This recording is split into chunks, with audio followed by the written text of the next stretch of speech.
He had opened his door and jumped out of his seat before I realized what was going on. Snow, said Daniel as he too exited the vehicle, letting in a breath of cold air as he did so. So finally they found a big snow covered area. Because of that, Satan stopped the car there itself, and Daniel he also came out of the car. The swath of the white stuff lay across the track in front of us, stretching for maybe 15 meters before it petered out and the dirt trail reappeared. So finally they found somewhere around 15-meter long a patch which was snow covered. Now this swath means a bandage. Basically bandage you can find, it's of white color. So it seems like a patch which has been having covered by a bandage. Okay. So it ended out, and finally they were able to find the dirt there. Okay. The snow continued on either side of us, smoothing the abrupt bank on the upslope side. So they were on the upslope side, and that was the abrupt bank. Okay.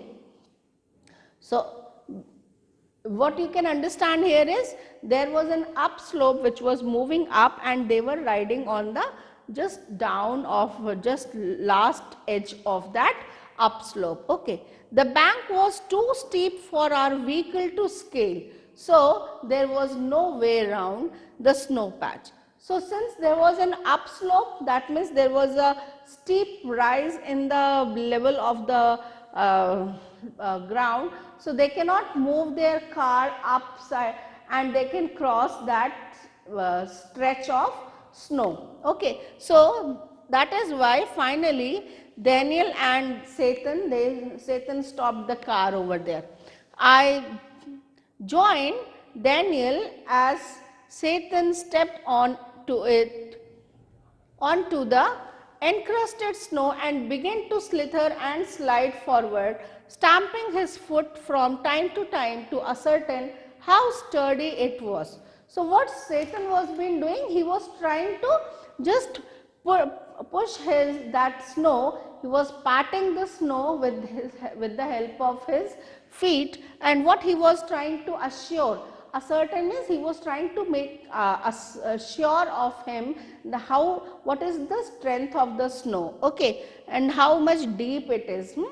I looked at my wristwatch. We were at 5,210 meters above sea level. So what was the altitude at which where they stopped was they were somewhere around 5,210 meters high from the sea level. This was the altitude where they were been moving at that time. Okay.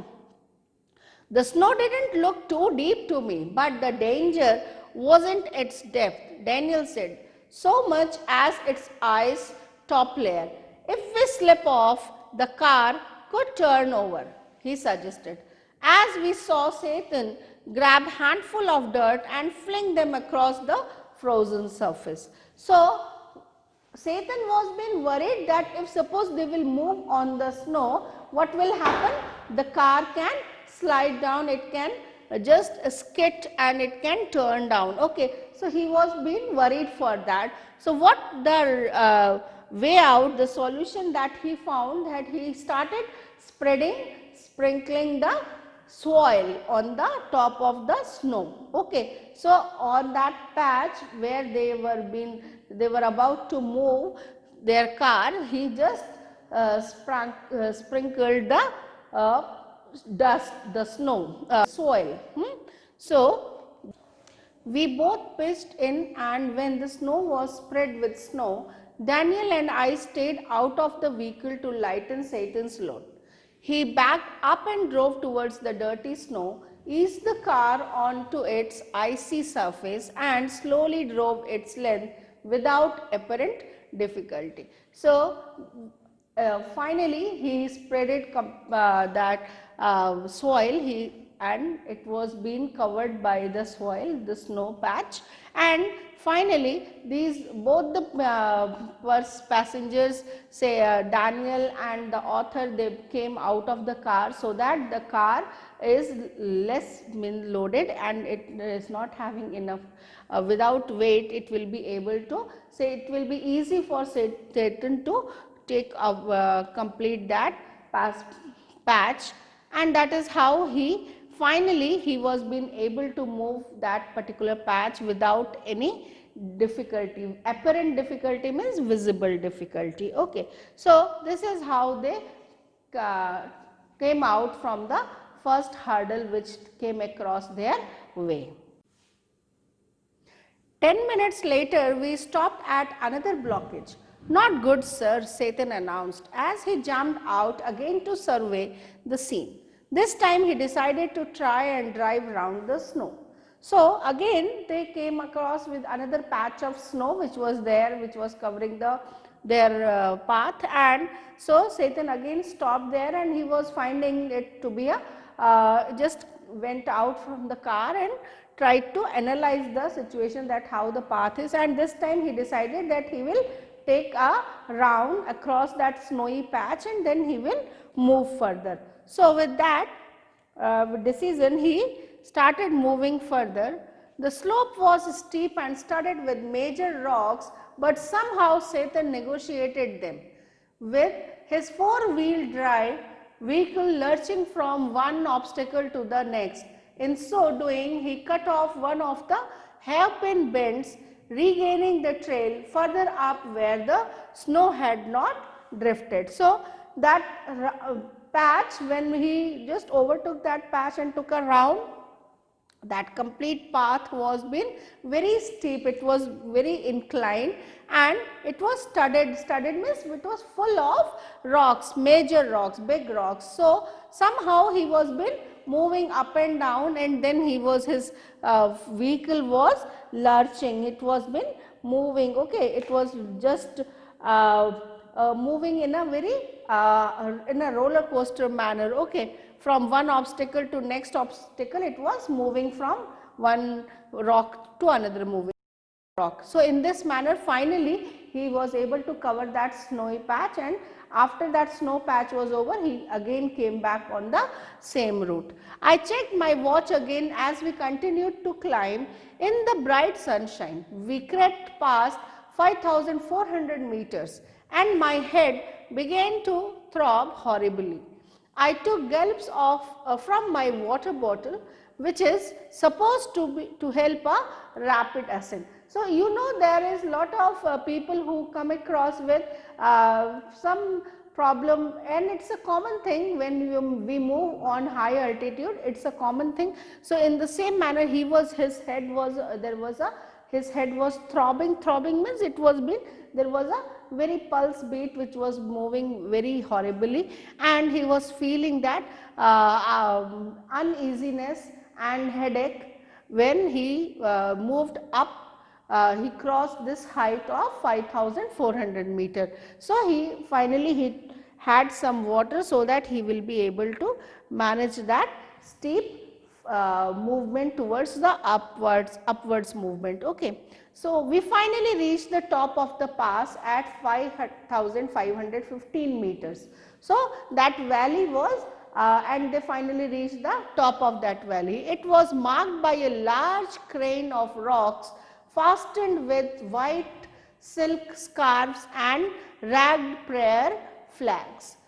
We all took a turn round the crane in a clockwise direction, as is the tradition, and Satan checked the tires on his vehicle. So, finally, they were being able to, they were, when they reached the top, it was been very visible, that place was been marked by a crane of, means pile of rocks. It was a pile of rocks, you can see rocks were being piled in a slopy manner, like a huge pile, like a mountain sort of small, and like whenever we make a Christmas tree, it's like crane, like that, in that steep manner. So, on those rocks there were been a pillar, and from that pillar there were flags which were being tied, and of the, like you must have seen Tibetan scarves which are being placed, those small flags. So in that same manner, that rocks, that heap of rocks, huge heap of rocks was been covered, wrapped with those scarves. Okay. So finally it was a tradition that they took they just circled it around in a clockwise manner. Okay. And he stopped at the petrol tank and partially unscrewed the top, which emitted a loud hiss. The lower atmospheric pressure was allowing the fuel to expand. It sounded dangerous to me. Maybe, sir. Satan laughed, but no smoking. So finally they were at a petrol pump, and there, when Satan was just unscrewing, it was opening that lid, he just stopped in between, just loosened it somewhat, and then he stopped for some time, so that the fuel, the evaporated form of the fuel, which was in vapor form, it just came out with a loud sound, hissing sound. Okay. And finally, see, author was a bit worried about that, why this is been happening, but it was happening because of the low atmospheric pressure. So the fuel was coming out in a vapor form. So he was a bit worried also. So Satan, he asked not to smoke at that point. Okay. My headache soon cleared as we peered down the other side of the pass. It was 2 o'clock.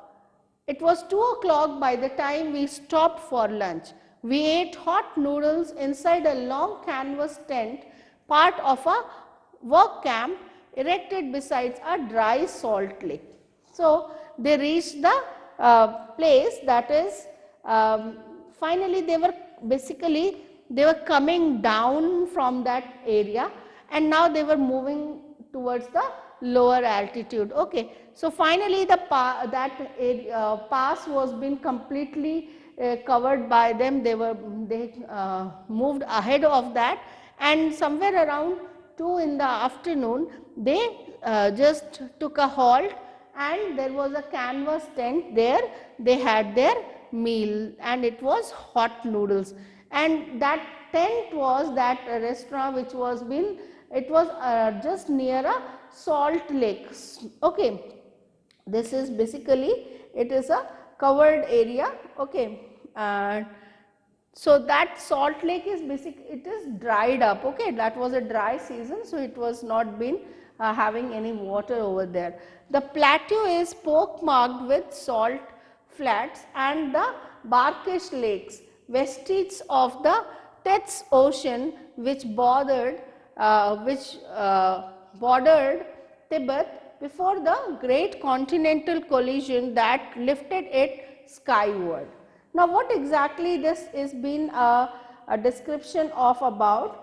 See, pock marks means black colored marks, like it happened when there is a smallpox attack. So there are marks on the face in the similar manner. Those similar marks were there, and they were of salt faults. So faults means they were of folds of the land. Okay, land was being folded. See what happened actually, this salt lake appeared because of when the sea water dried up, when the faults, the earth plates, there are plates under the earth, they moved and they combined, and when they collided, this area rose up, and that is how the Tibetan plateau actually appeared. Okay, so it was being raised. So there was a sea at that time, and that sea disappeared over the time, and that's why now there was a dry lake over there. Now this is all, it happened in very primitive time, when this ocean, Tethys Ocean, was being there, and it dried up over the time, because now there was no further movement, there was no further supply. So that is how it actually turned into a dry salt lake. Okay. Now this one was a hive of activity. Men with pickaxe and shovels strutting back and forth in their long sheepskin coats and salt encrusted boots. Okay, so what happened over there, that they were men all around, and they were having axes like which we use daggers sort of. Okay, and they used it for dagging the shovels or the spades also. Okay, and they were been walking back, and truding means they were walking up, moving, going up ahead and then coming back. Okay, through and forth. Okay, back and forth in there, and they were wearing long sheepskin coats and boots also, so that they can protect themselves from that salt. Okay, so they were basically they were extracting the salt from that salt lake. Okay, all wore sunglasses against the glare as a steady stream of blue trucks emerged from the blinding white lake laden with piles of salt. So, what they were being involved, the activity was, there was lot of activity in that particular area, because it was the salt lake.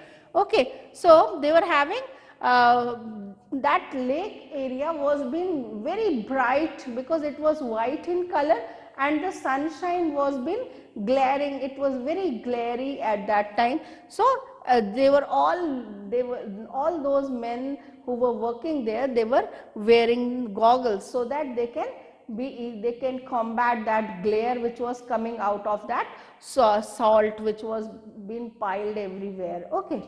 So, in this manner, finally they took their halt, they had their food, and they moved further for their rest of the journey. So students, this is the first half of the chapter, and we will cover our story in the next video, where we will be completing our chapter. Thank you, students.